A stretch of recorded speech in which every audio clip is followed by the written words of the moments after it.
আচ্ছা, আপনি কি কখন ভেবেছেন রাতের আকাশে অসংখ্য তারা, চাঁদের পাহাড় কিংবা বৃহস্পতির উপগ্রহগুলো মানুষ কবে প্রথম দেখেছিল? এই রহস্য উন্মোচনের কৃতিত্ব যার, তার নাম গ্যালিলিও গ্যালিলাই।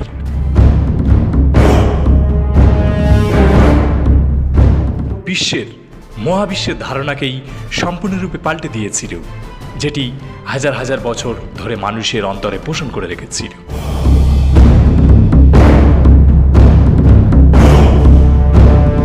সাল 1564 সালে ইতালির পিসা শহরে জন্ম নেন এই মহান বিজ্ঞানী গ্যালিলিও গ্যালিলাই।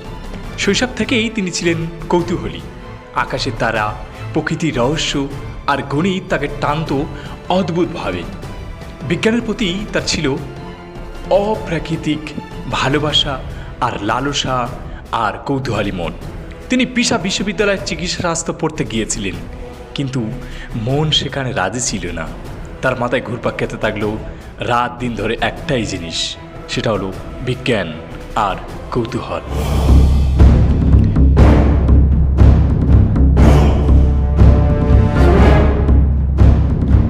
1609 খ্রিস্টাব্দে গ্যালিলিও জানতে পারলেন যে নেদারল্যান্ডসের এক অপটিশিয়ান দূরের জিনিস বড় করে দেখার এক যন্ত্র আবিষ্কার করেছেন।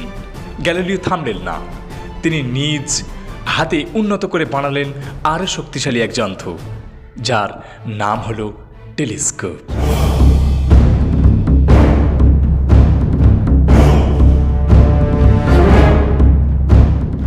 মাত্র কয়েক ইঞ্চি এক টিউবের ভেতর দিয়ে তিনি জুড়ে দিলেন লেন্স, আর সেটাই খুলে দিল মহাবিশ্বের দরজা।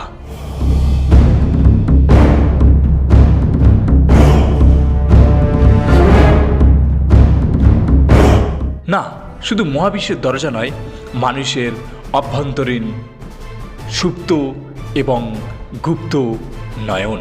মানুষ দেখতে পেল যেটা দেখা যায় না সেটা।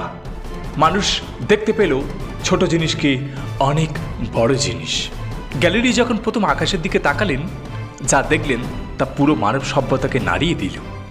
চাঁদে পাহাড় আছে, বৃহস্পতির 4টি উপগ্রহ ঘুরছে তার চারপাশে, সূর্যের দ্বার রয়েছে, আর পৃথিবী নয়, সূর্যই কেন্দ্র।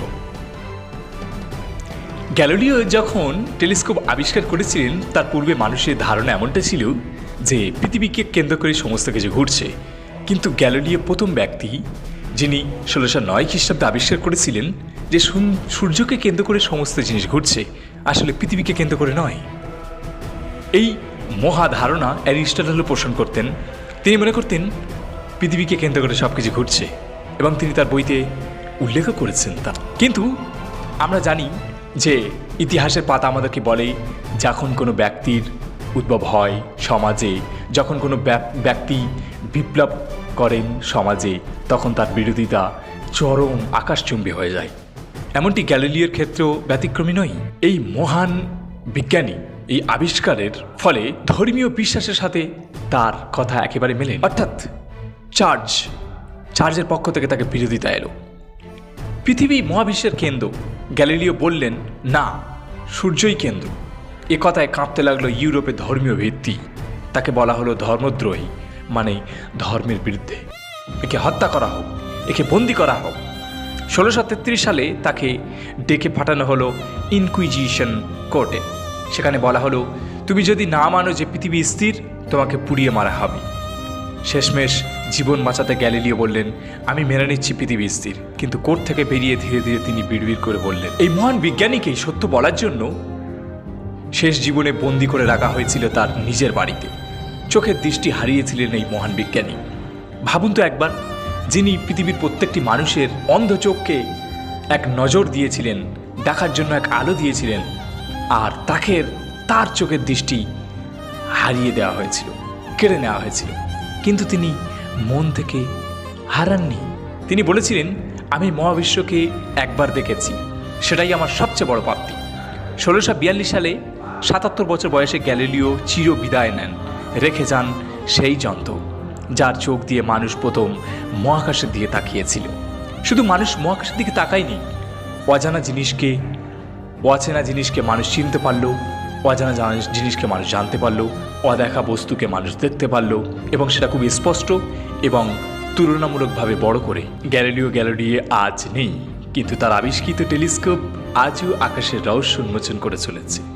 হয়তো একদিন আমরাও তার মতো তাকিয়ে বলবো, বিশ্বটা এত সুন্দর কারণ আমরা তা বুঝতে চাইছি বলি।